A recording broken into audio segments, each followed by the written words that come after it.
Hello everyone, welcome back to another episode of Anime with Kero. Today we're going to be talking about God of High School episode 2.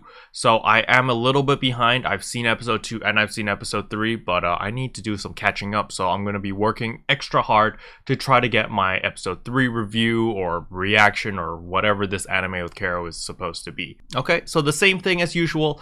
This will be a spoiler talk, so if you have not seen the second episode of God of High School, don't watch this yet, go back, watch the second episode, then come back here, okay? Because we will be talking about spoilers, unless you don't care about spoilers, of course. So the second episode starts off pretty dramatically. We get a shot of the Pentagon, and then you have the American president sitting there going, please explain what's going on here, and you literally get a screenshot on this giant monitor of that island being crushed by Park Moo-jin's hand. Remember at the very beginning of episode 1, Park Moo-jin was just like, yeah, I'm done with you guys, boop, and it just like crushed everyone on the island.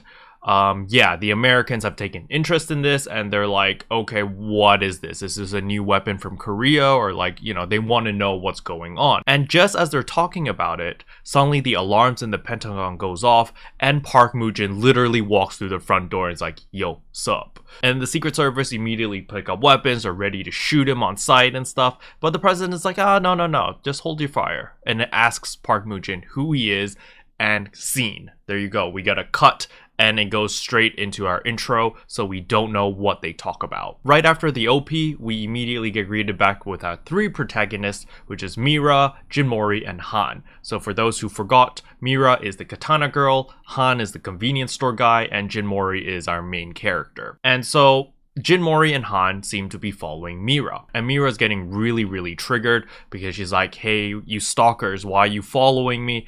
But it just so happened that they all lived in the same area, so they're all walking back home. So yeah, that was a little bit funny. But more importantly, we get a very important flashback on the fight. Remember how episode 1 ends? We get the badass and Jinmori, they're about to clash. Well, that fight doesn't actually happen, because as they're about to exchange blows, Mira literally jumps up into the air and breaks Jinmori's neck in order to get her katana back, because she's really pissed off at Jinmori now because Jinmori took her katana. And so, yeah, the fight ends there because Jinmori is just dead, right? But not really, because nano machines. So the nano machines are able to heal Jinmori's neck, even though it's broken at a really weird angle. But they just heal it back up and he's fine now. And when the nano machines was healing Jinmori's neck, you could see that Han shows a lot of interest in these nano machines.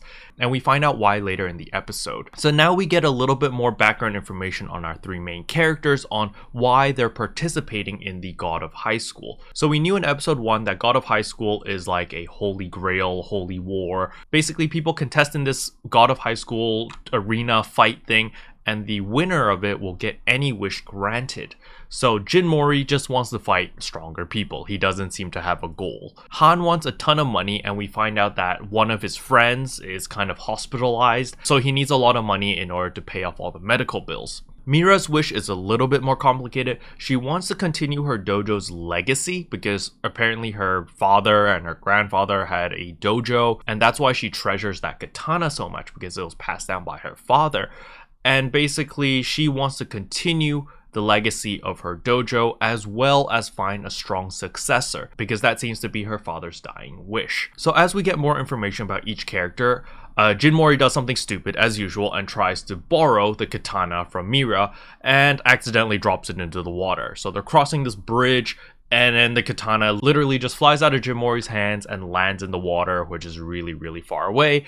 And Mira gets really pissed off and slaps him in the face and is just like, go away, you know, scram, get out of here. So Mira walks down to the river wherever the katana fell and starts looking for it. Then we get more flashbacks on her past and a bunch of hardships she had to go through. And as the flashback ends, of course in anime fashion, Mira's flashlight runs out of power. So it is getting really dark outside now, so she can't really see without the flashlight. And of course, dumbass Jinmori comes in and is like, hey man, you need help? I got a flashlight.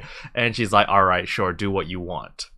But then Han comes in to save the day with a construction light, and he's just like, yeah, I just borrowed it from work. And this scene over here basically brings all 3 characters closer to each other as they're willing to help out each other. So by now, the pacing feels a little bit slow. We're just like, oh man, character building, yes, it's important, but I want to see some cool action, right? So luckily, we jump straight back into the tournament. We find out that the tournament in Korea right now is just a preliminary fight. So it's not the actual fighting, it's whoever the winner is here will actually go participate the actual tournament. So we see all the fighters just chilling in the waiting room, and then the badass comes along and starts shit-talking Jinmori. But Jinmori's sleeping, you know, his little green sleeping mask thing, he basically put that on and he's just sleeping there. And the badass basically comes up and trash talks him. He's like, oh, you better watch your back, blah, blah, blah.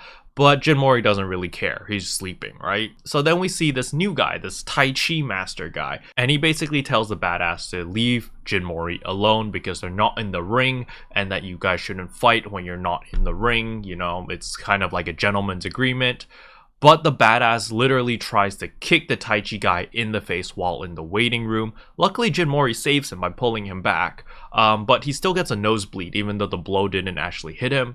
So that kind of sucks for the Tai Chi guy. Then the preliminary part actually starts, and all the main characters get their all little scene on like beating up some poor scrub, okay? So it's literally like a 5-second scene for every single person. They literally come in, they beat up this poor scrub, and it's like winner, winner, winner, and so forth and so on. Then we finally get our first real match. Then we get a rundown of the rules in the ring, and it's quite simple. It's whether the participant gets knocked out or gives up, or if they get knocked out of the ring for more than 20 seconds, then they'll be disqualified. Those are the 3 different ways to win, basically. And the strange thing was the commentator actually says that, hey, if you suffer any injuries, they can be healed by the nano machines right after the match, so feel free to go all out. That little tidbit was a little bit weird to hear. I was just like, oh my gosh, you know, just go ham, go kill each other. It kind of gave me that type of vibe. And you notice that the badass is still wearing his arm restraint, so his arms are still restrained like this. So he keeps them on as like a self-handicap because he doesn't really think that this Tai Chi guy is worthy of him using his hands. So the Tai Chi guy basically tells the badass, hey man, if you don't take off those arm restraints, you're gonna lose because I'm gonna kick your ass. And the badass doesn't really pay any attention to it. He's just like, whatever. So once the match starts, that Tai Chi guy just immediately does a huge combo and basically blasts that badass across the map. He goes flying straight into the audience, and it's freaking amazing. The moment the badass gets blasted out of the ring, the judge immediately starts counting down. He goes like 20, 19, 18, 17. And the badass literally is sitting there. He's just like, oh, cool. And then he gets up slowly and he starts walking back into the ring.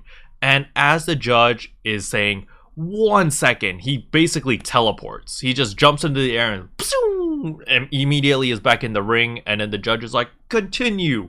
And they continue fighting. So the Tai Chi guy tries to end the fight immediately by doing like a huge drop kick, but the badass blocks it with his right hand. He literally takes out his right hand from the restraints and blocks it like that, and then proceeds to just destroy the Tai Chi guy with one hand. With just his right hand, he literally just punches the crap out of the Tai Chi guy, and yeah, it's not looking good for Tai Chi guy over here. So the Tai Chi guy, while he's getting beat up, you get like an inner monologue of him like, oh, calm, we must be at peace with ourselves, blah, blah, blah. And he charges up this one punch, which is the yin and yang punch or something along those lines. And it looks like it's going to do a ton of damage. But what happens is the badass redirects that energy back to the Tai Chi guy, and the Tai Chi guy gets blown super far away.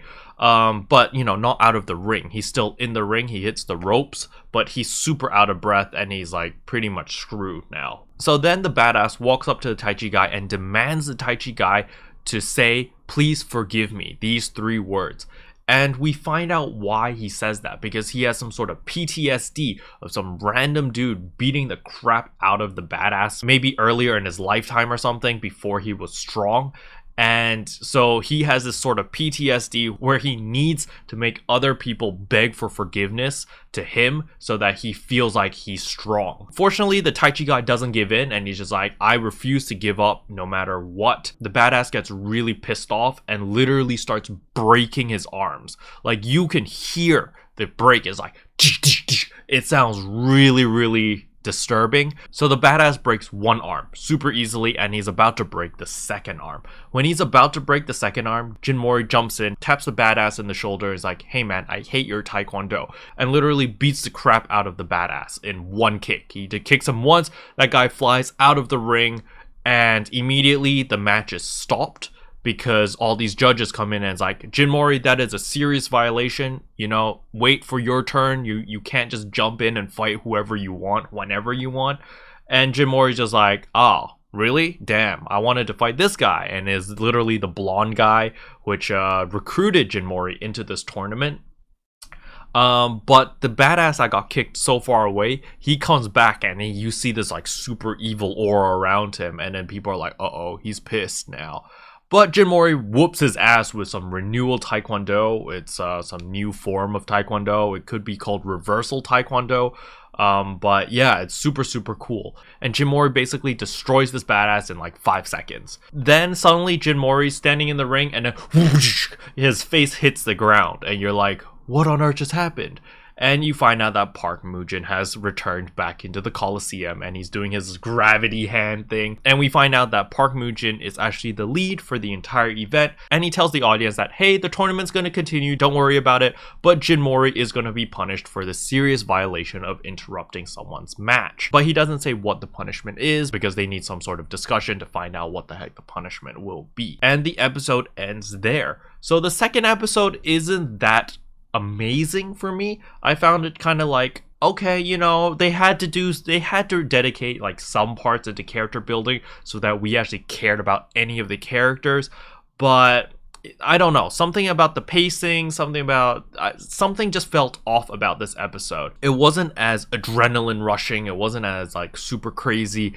Maybe because the fights were too short or something, I don't know. Just something about this episode didn't really spark confidence in me. After the first episode, I was like, hell yeah, God of High School is awesome. Second episode made me reconsider that. I was like, uh-oh, is this gonna be one of those animes where the first episode's amazing and then it's just a shitstorm afterwards? But luckily on the third episode, which I just watched yesterday, was absolutely amazing. So I'm gonna go start scripting my third episode as well as getting my screenshots. And you guys can probably see the third episode tomorrow or after tomorrow at latest. And then we'll be on track on the anime because, yeah, I know I'm falling behind on this just because I've just been really busy. Kind of lazy too, been playing a lot of Valorant. But either way, hopefully you guys enjoyed the video. If you guys have any suggestions on how I should approach this anime with Kero, please let me know in the comment section below. I don't really know what is the best way to approach it. Should I just talk about like what happened in the entire episode or just talk about my favorite parts, or what do you guys prefer? Let me know in the comment section below. Anyway, if you enjoyed this episode, I would appreciate a subscribe, and I'll see you guys in tomorrow's video. Bye. Except you're welcome for the heals, the boosts, the